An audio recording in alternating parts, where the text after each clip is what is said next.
Good morning everybody, and this is your DAX day trade setup for today.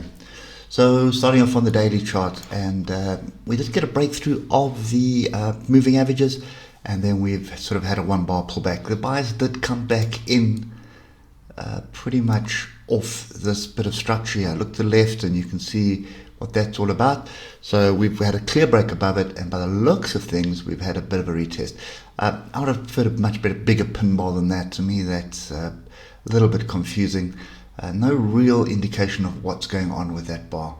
So if we start moving down through the time frames, you'll see start of the week has been a gap down, find some support with a bit of a pin bar in the 3 hour. Key thing here at the moment is have a look at the oscillators. They have eased off the top and potentially giving us a crossover while far apart, like what happened here. And then you can see the move up. So that's kind of the one thing you need to pay attention to. The other thing that you need to bear in mind is we had a crossover of the moving averages last week. We're now busy with the 155 crossover of the other two. So there's quite a bit of structure that is starting to brew, and that structure is basically pointing to a move to the upside. So for me at the moment, pretty simple actually.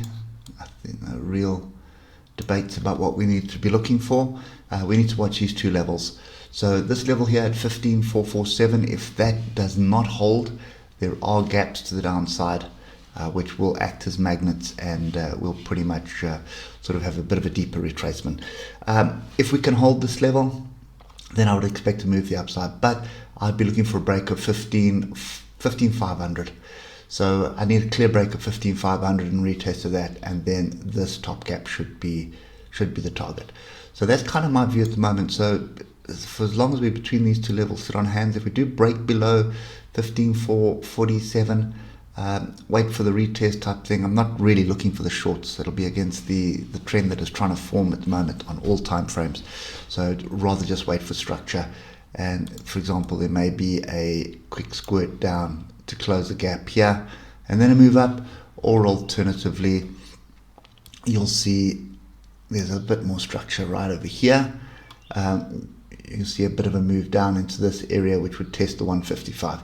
Remember, we haven't tested the 155 yet, so there was an attempt here but it didn't happen, and obviously we need to see a retest of the 155 EMA.